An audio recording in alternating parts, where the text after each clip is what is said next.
Okay, love. This is Eve's Eden. Welcome home. So, I gotta tell you a hilarious story that illustrates the difference between nice and kind. Okay? So, we know that to be ambassadors of global cooling, the global cooling party, we have to be kind in the way that is caring enough to wake people up, that when the fire is raging, we go in shouting and dragging people out of the fire rather than nicely going, hey, you're on fire, your hair's on fire. Oh, but it's okay, I don't want to bother you. No, all right. Well, here's a really funny example for me. Like, okay, so I'm in Europe, and I am in a fancy rental car with an entire family. My boyfriend's family were millionaires, right? So, and and they did not like me, right? Because everything about me did not go with them. I was the wrong religion. I was the wrong education level, the wrong income level. Everything about me was just like, so we'd be at these really fancy hotels, gorgeous hotels, but like it was mainly like a tour of Europe, that all over Europe, it was like a tour of hotels, right? And museums, that's about all I saw. Fancy shops, I had to wear the $300 shirts and $500 skirts and shoes just to fit in with them. They bought me the clothes and made me put them on. So I was like, okay, but I love my guy, so I'll just do whatever they say to try to get along and be nice, right? I'm trying to be nice, trying to be real nice, and at the table, his dad's like putting out piles of stacks of money, like $100 bill stacks, in front of all the girlfriends of his sons, except for me. He would pass over me. It was a ritual. He would do it like every night. Stack of money in front of everybody except Eve. And if I said to him, hey, can I help carry your bags? It looks heavy, to his wife, who was a little frail, she'd say, bat me away. So, all right. I'm just like trying to be nice. And at a certain point, we're driving along the highway, and oh my gosh. And his dad is like in this patriarchal, like, I'm in control of everything. And he's so numb, like he's so tuned out of anything of the heart, right? And so his driving style reflects this. It's a kind of this major narcissist on the road, totally tuned out. And he keeps swerving and almost hitting cars, right? So at a certain point, he almost hits one, and I shout out, and he swerves, right? And then everybody's at my boyfriend's like, why did you have to do that? You're so rude. It's so gross way to shout. Like, and I was like, I just want to survive this ride, And then the next thing I know, his dad does it again, and this time a truck is heading right towards us. He's going right over, and he's gonna kill all of us. And I shout out this sound that is just like a monster, like, and bam, he pulls the wheel, and all of our lives are saved, right? So this was my kindness, right? Instead of being nice, I was kind, and I screamed like a little demon, and I saved everybody. But the feeling in the car, the dead silence after I did so and all of our lives were saved, was so annoyed at me that what I realized is they would have rather have died than embarrass themselves like screaming like that, and almost rather have died than to even have heard me shout like that. But the thing is, I was glad to be alive. I was really glad to still be alive. So this is the thing for you to think about, darling, okay? People are like sheep. They really are. They are sheep. It is so easy to hypnotize a mass group of people. And that group of people were hypnotized by money, power, and certain effects of the rich behavior that they were in their hypnosis of, right? But if you're a lion, it only takes one lion to wake up the whole herd of sheep that they're in danger. or that they need to run or do something different, right? One lion, just one lion. You can be that lion, honey. You can be the lion, and now all the people are suddenly in your hypnosis, okay? So the people who are addressing climate change right now in this really fierce way, that are in this deep kindness that is just talking mean and talking dirty, straightforward. We're talking mass starvation for 7 billion people on the planet within 3 to 6 years. That's what science says. That's with all the deserts drying up and all of the windstorms and the polar caps are almost completely gone already. That's mass starvation coming, right? Unless enough lions switch the mass hypnosis over to their side, okay? Because people are such sheeps that if you switch the mass hypnosis over to, we are going to save ourselves now, we're going to do everything necessary in politics, in energy, in agriculture, in planting trees, in how we do our policies around the Amazon and protecting it. We're doing this. This is the mass hypnosis. Zero emissions. We're going to have zero emission lifestyles, and that's what's hip, and that's what's popular, and that's what's possible, and that's what's necessary. You switch it. You just be the lion, darling. Rawr! Join me and then sit around and purr, because people will follow you. They will follow you because there's so many people that are sheep that just need somebody to follow. And they don't really care what they're following, like that group of people in the car. They would have been happy to die just to follow their normal procedure of, letting the patriarchal man do whatever he does without ever questioning him. Now, am I pissed at men in general? You know what it is? I am pissed at the way that we humans have aligned ourselves with our inner masculine more than our inner feminine. Because my inner masculine, I don't know about yours, but he gets his way all the time. Like, I'm on the clock, I'm on the calendar, half my time. And my inner masculine, he's organized, he's efficient, he wants to get things done. He's like linear, he's got goals. He's in charge, and he doesn't, and his ego is not to be crossed. And it's all okay, right? He's very intellectually, focused, and he believes in what is, not what isn't here yet, and what dreams are just dreams, right? But the thing is that, and he also, my inner masculine believes in money, that I need money, that if I don't have money, I don't have freedom and power. So who is my inner feminine, and does she ever get her way? And that's the thing to ask yourself. It's not about men on the planet being patriarchs and women, the innocent, loving women. Although it is about the fact, it's about which paradigm your inner feminine or your inner masculine is getting its way all the time.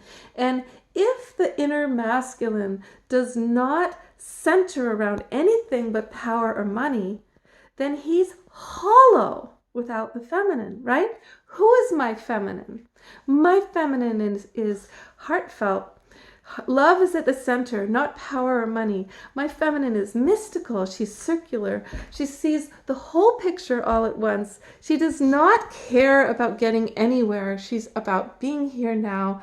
She is artistic. She needs the arts, singing, dancing, painting, writing, cooking. She's all about food. Oh my God, a lot of food. And she's chubby and she likes that, and she's sexy and sensual and really into nature and walking in the rain and natural medicines. And she will not go to the hospital, even for her childbirth, if she doesn't have to. She won't even stay in the U.S. for her childbirth. I had to go to Mexico to feel like I was connected to the mother. That's where my daughter was born. My inner feminine, though, has taken years and years for me to get to follow her, to believe in her, to create a life where I center around my intuition, my instinct, and my feeling of heart connection that is just a knowing, regardless of what my mind says, my inner feminine finally believing what I'm dreaming and creating more than what I do and don't have at the moment. Okay, so if you get into your feminine and you realize that your masculine inside you just needs to follow the feminine. She's the heart, she's the reason, she's the being, she's the mission of your inner masculine. Then you look around the world and you go, oh shit, this is why the world is about to burn up in a global warming nightmare apocalypse. Because the world, both men and women, have decided to believe in the masculine instead of the feminine. The masculine is supposed to serve the feminine, not the other way around. But we have all the women serving the men 3 meals a day and sex and everything and trying to dress to please him. Nothing wrong with those things. The deeply feminine woman loves to cook for her man, loves to dress beautifully for him, but she's doing it because he's serving her purpose, her mission of bringing life and taking care of love and joy and creativity and the garden and the planet for her children's future. Okay, so this is what we do. We wake up the mass hypnosis by going towards the feminine in a really fun way. We do it in ourselves. We become feminine ambassadors, world peace ambassadors through our feminine alignment as she is the one that our inner masculine, our divine masculine, prostrates in front of and says, guide me, Mamacita, guide me, I serve thee. And then she goes, yeah, this is what we need. We need to plant 3 trillion trees. We need to end fossil fuels. We need to, go green solar and wind, energy. And we need to feed everybody. And we need to, change politics so that there's nothing about money and really change voting so that everybody votes. Okay, so she's like, so my children will live. And then the masculine goes, okay, then I will be a leader for you of your agenda. And he goes out and he becomes a very strong leader. It's not that he's not a leader. Our inner masculine then goes and leads, but he's got a cause. He's got the cause of the heart and the family and the earth. Okay, so the war machine that wants to steal you men and make you heroes by ending your own life and somebody else's life randomly for some political game. That is not bravery. That is not heroic compared to the bravery it would be for you to break the hypnosis and you to say, I stand with the climate change groups, the Extinction Rebellion, and I will go on the front lines and let those clubs come down on me if I have to, instead of on the grandma's backs and the women's backs and the children's, the teenagers' backs, because right now, you men, you have the bravery, a lot of you. You have the courage. You're heroes. We need you on the front lines of Extinction Rebellion and the all the civil disobedience, but we need you to rein in your anger, rein in your violence. That is not the way ever, and it never will be. Violence to create anything else on the planet will only bring more.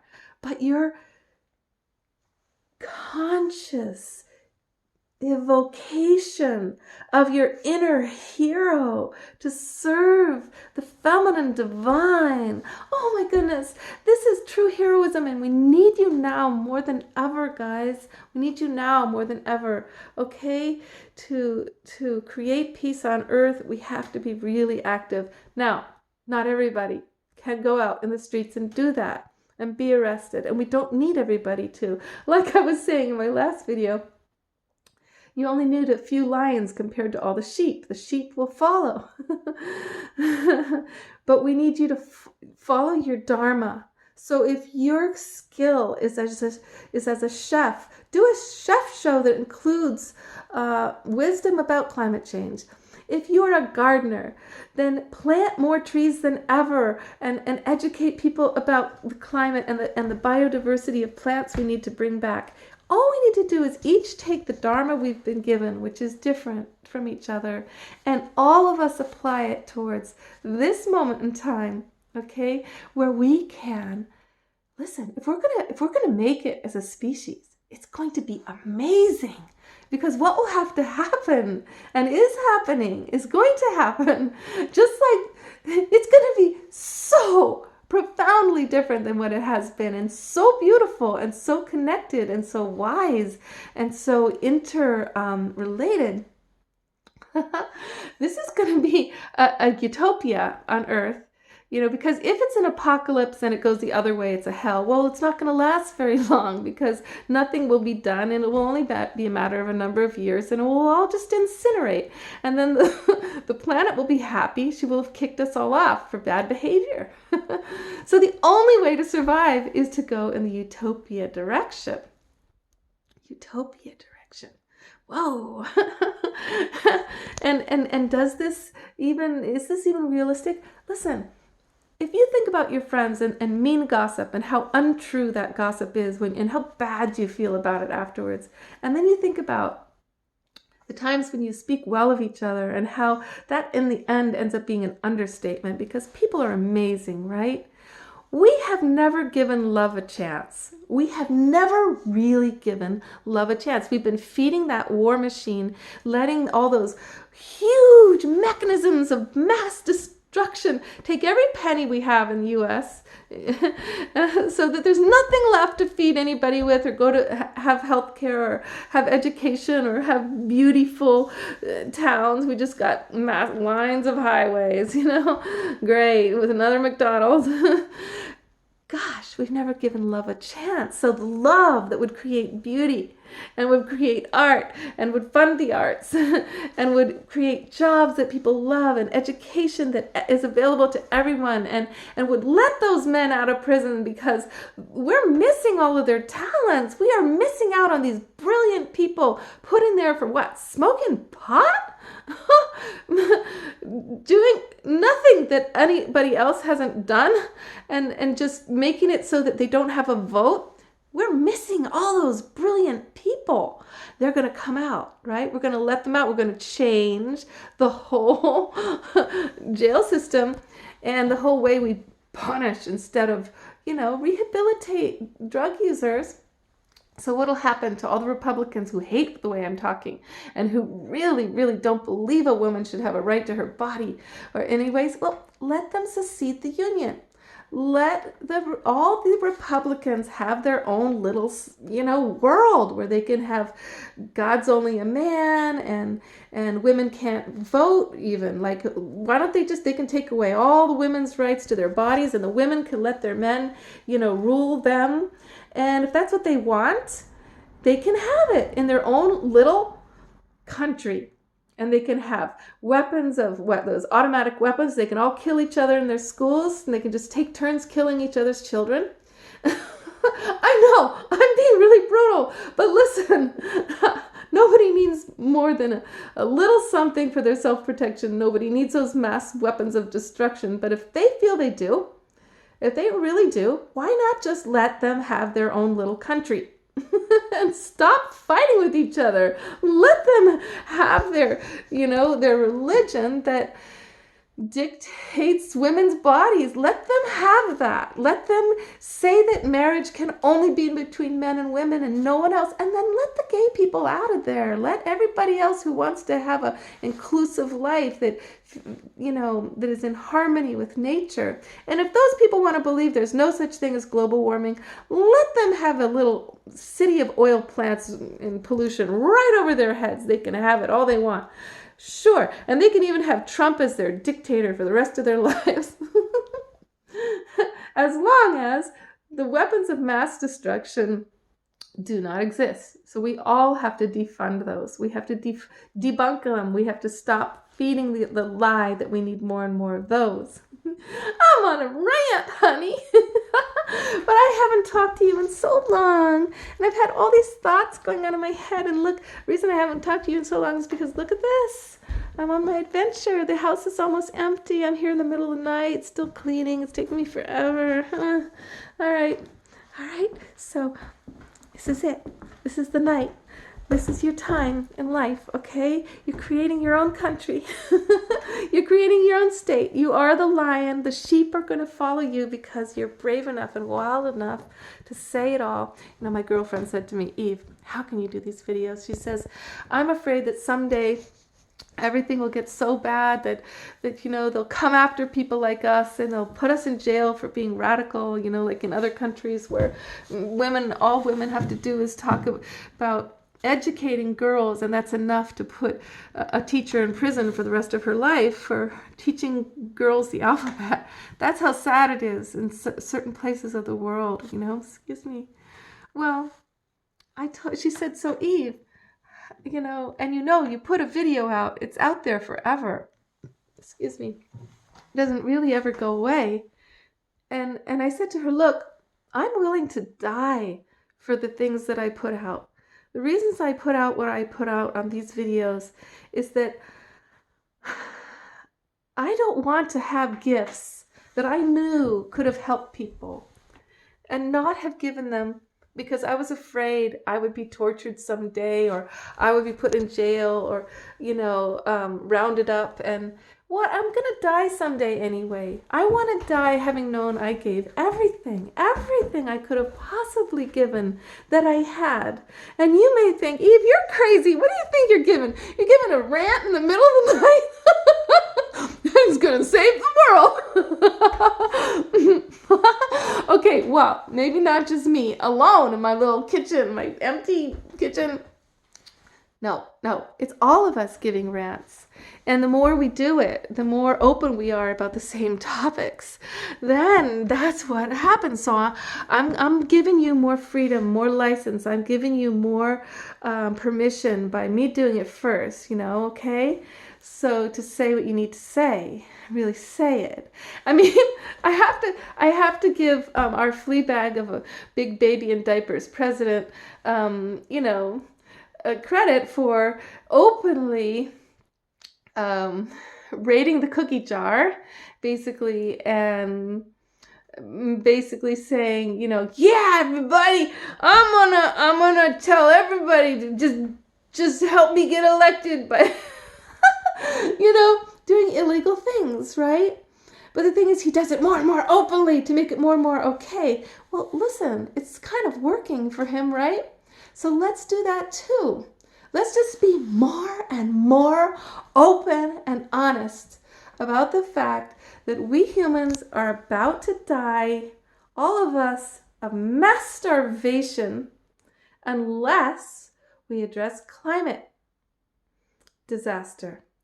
And yes, we can reverse everything because we've created this disaster this quickly. We can also undo it this quickly. We are miracle workers, girlfriend. We are brilliant creatures. We work together. We're collaborative. So we come back to our feminine joy and our feminine heart-connected priorities. And now suddenly we're all working together. And within 2 years, we have just completely changed the way the whole world is using its resources. This is what we're going to do. This is totally possible. This is the reality that we are entering. It's a utopia. And that is scary. They always say you're more afraid of your power than you are of anything else. Of your failure, that's nothing. We're used to that. We're used to failing. It's our glory and our power and our utopia and our paradise we're afraid of. Because who will we be when we're that happy? We'll be fine, honey. We will be fine. We will love it. Don't be so afraid of it. Even the revolution is amazing. I'm watching the kids joining together to create these rallies, and they are having so much fun, so much community, so much meaning. I'm watching the hero come through as people find their talents and they come out to the world with them. So it's going to be okay just as long as we all engage emotionally and in action that is authentic to your Dharma, who you are, what you have to give. And you gotta be kind. Forget about being nice. Just be kind and scream when the car is going off the road. All right. I love you so much.